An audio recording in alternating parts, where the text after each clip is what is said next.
is actually not that true anymore because 2 of my compasses broke.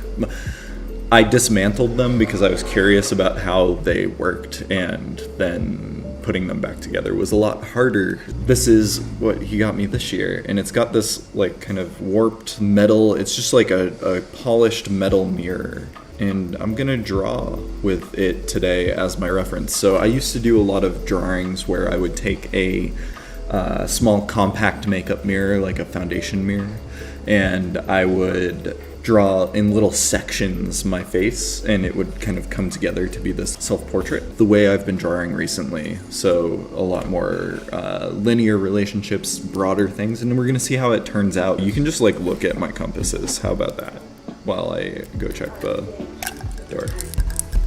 Compasses. Kira got a bunch of packages, which is great. Kira has had a headache. I think it's because we stayed up really late the other night, but she's playing Horizon Zero Dawn right now, which is so far really great. Her brother got it for her. It's crazy because of the warp. This is about the width of my face. Like everything is really small, so I think it's probably, I'm not sure what it's designed for, but I think it's definitely intentionally reflective.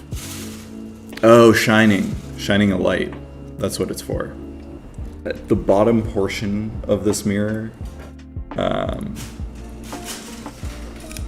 reflects things a little bit wider than the top portion.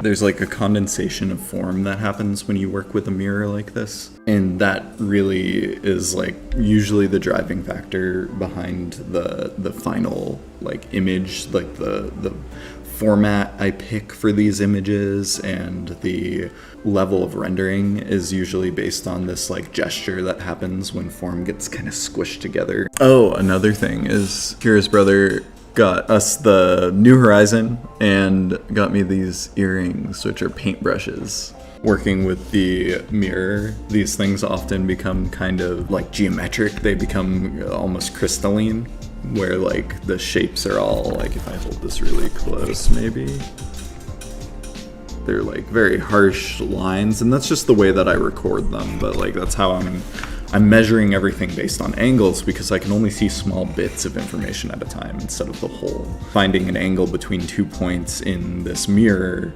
is going to be a lot more helpful for me than trying to find placement or size or proportion quite yet. Trying to get the like my hair or something else to show up with this is difficult because of how many different like types of reflection there are in here. I've got like one line of perfectly smooth, undistorted imagery, which is actually really interesting. It's almost like how I'd imagine like a printer looks at things, as there's a line and each one you kind of scan across. I think there are people who do like copies of images that way. I love these too, or like little mirrors, because you can keep them in your pocket and take them with you, and you always have like a full-size self-portrait mirror available as long as you can hold your arm far enough away.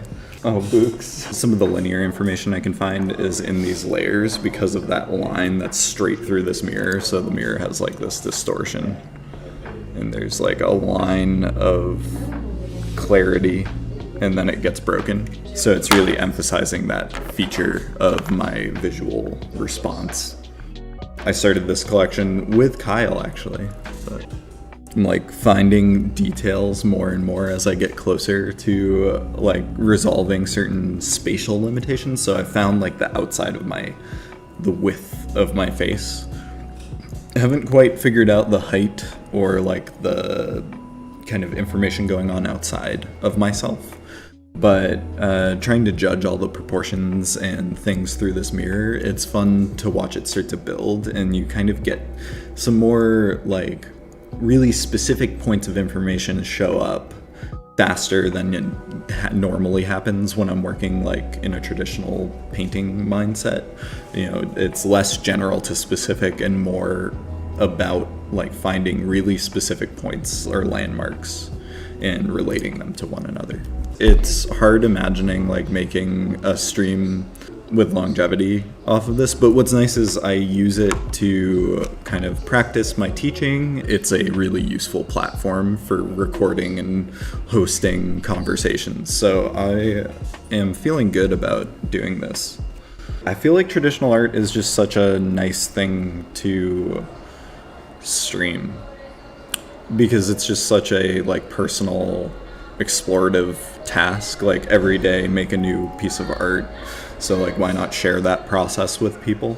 Last year on like the 24th, I made a goal of doing one artwork every day for this year, and I successfully did 347. I'm feeling really proud. I'm proud of us.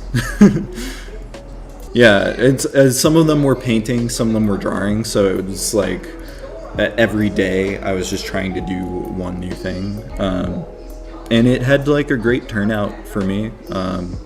I started teaching at UMass. I went to grad school a few years ago, and I had this like terrible block, and I started working on movies as a scenic painter, doing like sets and building like concrete walls with bricks and stuff in them. It was like a lot of money, but like I had no time to do art, so I quit that, and on that day decided to like make a point of doing one piece of art every day. I'm just happy that it like changed that block in me that happened after grad school. I'm glad. I feel like art is definitely a way out of the big sads, at least like when I'm having like fits of anxiety or something. Doing this, even like for me, this, so traditional art, like watching and observing stuff, it is like everything to me, and that's why I like, even with video games, like I like first person shooters and responsive things, because like for some reason there's like something in my brain that gets like sheer joy out of just responding to stuff. This tool, I've been like geeking out about this like all month really since I got it, but this shape tool, so I love Conte and I love New Pastels, and I love these these are my favorite, these graphite sticks. There are just so many different kinds of marks I can make with just this tool. I can press and make like a thick line.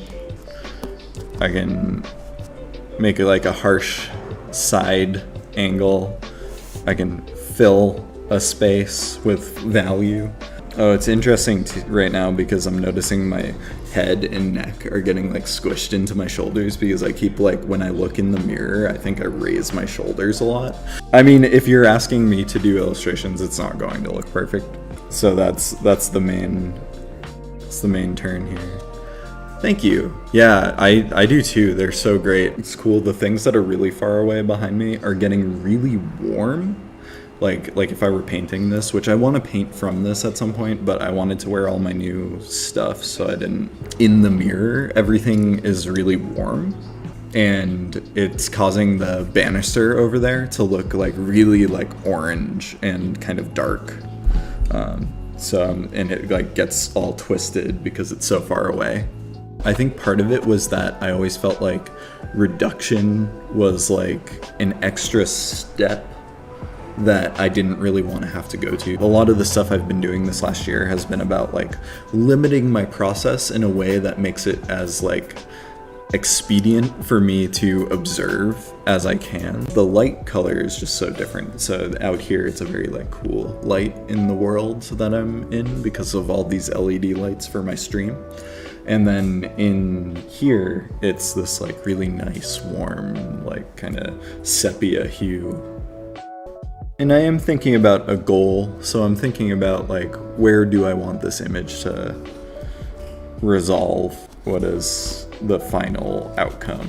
Do I want it to be more abstract? Do I want it to have some type of likeness associated with it? Do I want it to feel like space?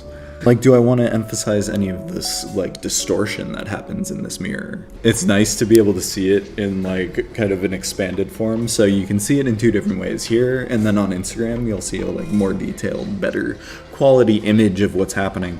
up here, it's nice being able to see it in this like kind of small format because I can see myself starting to appear. So when I draw, it's like this slow burn of like information, and like the reason I use the term burn is because I think of it kind of like the same way a photo might like when you develop film, and you burn an image, you kind of slowly see things appear. And it's just because of the way that I'm collecting information. I did just notice that there's this like, I keep my head tilted when I look into the mirror, and just slightly.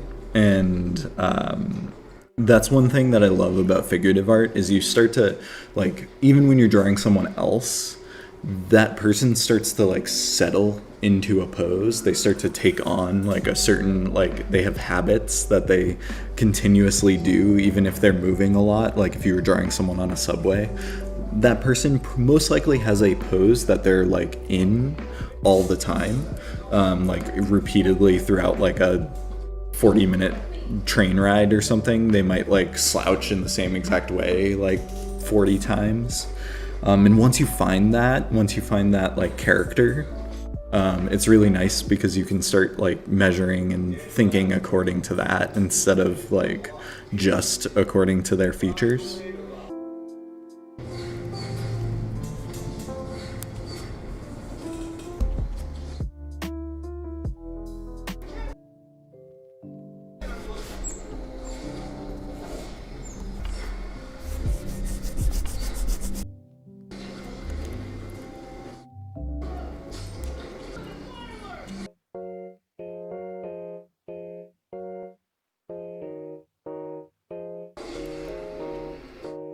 Sometimes it's just Kyle and me, or sometimes it's a few other people, but it's a small community who watches me draw.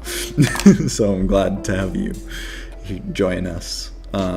Yeah, but I try to be on almost every day, so hopefully I'll see you again soon.